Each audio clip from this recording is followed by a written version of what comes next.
Le marché du vin se transforme. De nouvelles tendances apparaissent, deviennent incontournables. Pour tous les acteurs du vin, il est juste essentiel de s'inscrire dans ces tendances. Plus de blanc, des bulles, des rouges élégants, un respect de la nature et de la biodiversité, et surtout du sens, de l'humain, des terroirs. Bienvenue au carrefour des tendances.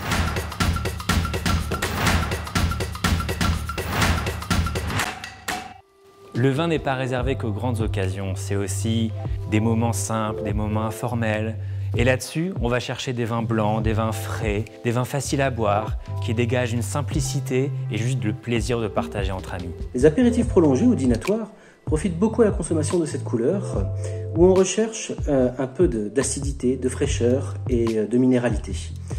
Des vins blancs dont la consommation est plus décomplexée également, plus moderne, plus conviviale dans un sens. On n'a pas besoin d'être un grand spécialiste pour les consommer, et on a surtout besoin d'avoir du goût et de la curiosité. Les gens ont besoin de légèreté, ont besoin de douceur, ont besoin de plaisir. For years, I believe that people just were taught red wines are what you're supposed to be drinking. I think it's simple. White wine regions are having a renaissance. C'est des vins qui vont se consommer plus frais, mais aussi c'est de la fraîcheur dans la structure même du vin. Pour le consommateur, c'est beaucoup de légèreté au moment de boire ce vin. C'est la convivialité finalement, la fraîcheur. C'est appétissant, c'est frais, c'est sur le fruit. Donc la fraîcheur donne une possibilité de consommation et de dégustation infinie. On voit clairement que la tendance, elle va vers les vins secs. Les vins secs ne cachent rien. Ils sont spontanés et ils ont plus de buvabilité. Et bien sûr qu'avec les vins secs, on a un plus gros potentiel. For me, an exceptional dry wine is a wine which is very complex, has high quality of acidity, of course very well balanced, and also great for wine pairing when it comes to all the cuisine of the world. Also, which ages really well. And Alsace, for sure, fits the criteria. Très peu de régions dans le monde sont capables de faire des vins blancs secs avec une certaine complexité et une présence en bouche. And what's great about Alsace, the focus is on white varieties. Aromatics are important, texture is important, the acidity is always there.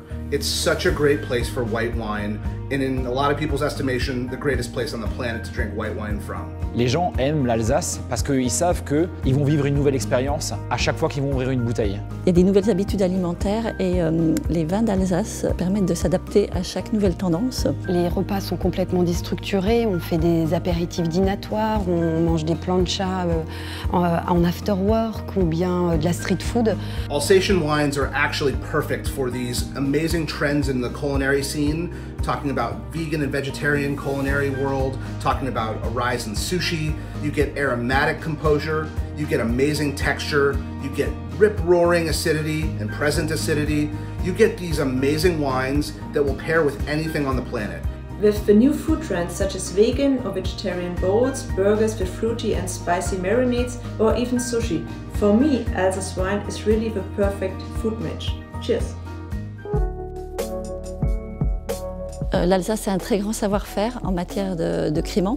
D'ailleurs, on a un recul de plus de 100 ans sur l'élaboration des bulles en Alsace. Les bulles, on la cote évidemment parce que ce sont d'abord des vins de fête, des vins de partage, d'occasion festive. Il y a le bruit que ça fait quand on ouvre la bouteille. Et après, il y a ces bulles qui sont légères, qui sont très douces et très faciles à boire. Et puis, c'est des vins qui ouvrent l'appétit, qui ouvrent le palais. Alors effectivement, tout le monde connaît le crémant à boire à l'apéritif, mais n'oublions pas que le crémant se déguste tout au long d'un repas. Vous avez des crémants très gastronomiques. On a des cépages vraiment spécifiques qui vont vraiment s'adapter à la gastronomie. Cremant Alsace, though it wasn't an AOC until 1976, and now for the quality level and price, is one of the greatest driving sparkling wines on the planet. It's really special. On entend souvent que les vins rouges puissants sont en difficulté, mais ce n'est pas le cas des vins rouges fins et élégants comme le Pinot Noir. Le Pinot Noir possède un double avantage. De par sa nature moins tannique que d'autres cépages, il donne un vin léger, sec et délicatement fruité, matchant parfaitement les nouvelles tendances et attentes des consommateurs.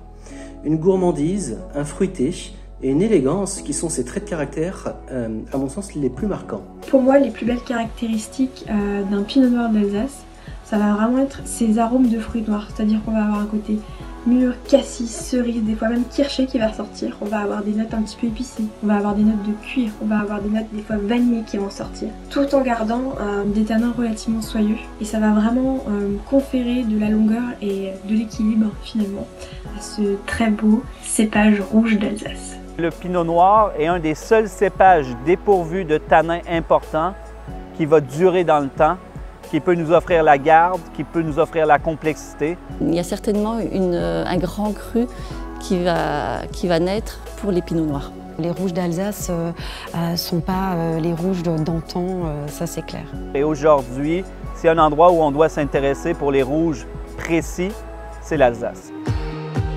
Les gens parlent d'Alsace, veulent de l'Alsace, boivent de l'Alsace parce qu'on fait des vins qui sont vraiment dans la mouvance. On a à la fois à la production une génération qui est nouvelle, qui s'amuse, qui échange énormément, qui est curieuse, qui goûte, qui va voir ce qui se passe dans les autres régions, qui ramène énormément de savoir-faire et qui de là développe des vins qui sont magnifiques.